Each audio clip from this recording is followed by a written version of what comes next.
Hi, this is Christy Birchfield, Christian devotional author and speaker, and today I have a question for you. Why can't we all just get along? Have you ever asked that question?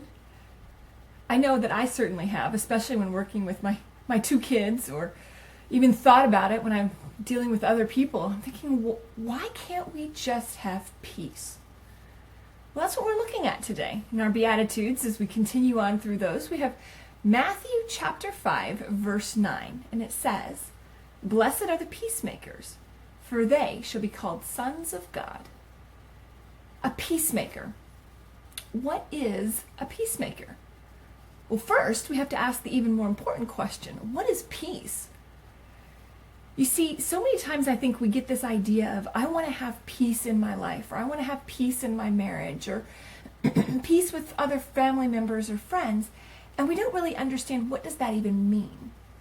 I've talked to couples who, one will tell me, well, I want to have peace with my spouse, so I just don't say anything, and I back down, and I just don't, if I just don't say anything and don't argue, then we'll have peace. I've got news for you. That's not peace. At least not the way peace was intended to be. You see, God is peace.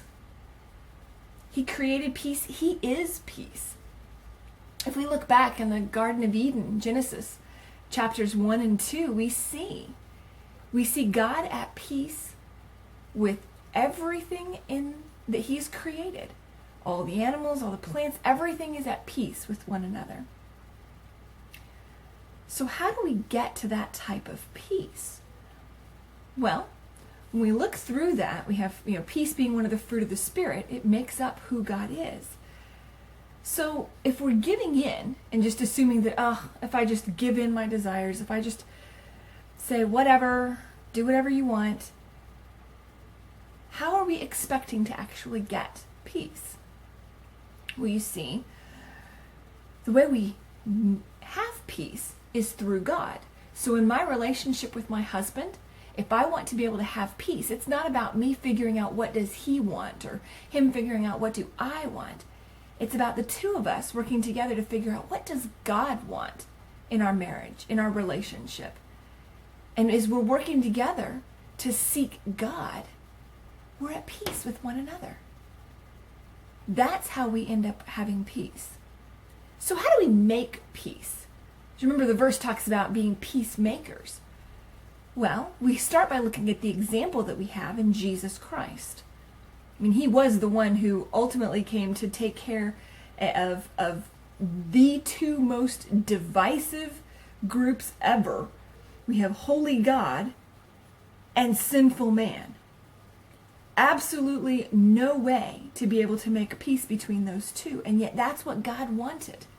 So Jesus Christ came. He lived the perfect life that we couldn't live. He died the death that we, as sinful humans, deserved.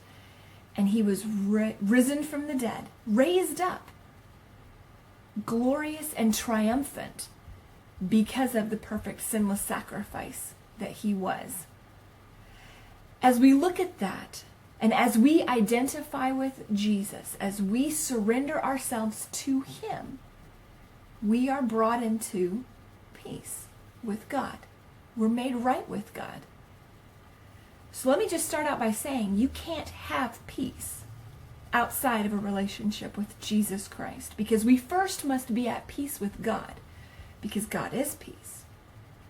But then, once we've been able to find peace in our own life and peace in that relationship with God, we can help bring people to God, and through that helping them understand, what does it truly mean to be at peace, both with themselves, with God, and with those around you. You see, as we're seeking God, and as we're seeking God together, we will be at peace with one another. So our responsibility as a peacemaker, who is a son of God. Remember, it says in John 1:12, that as many as received Him, to them He gave the right to become children of God. As we've received Him and the peace that He offers, we understand that he is the one who brings peace. And as we bring people to him, they will find peace also.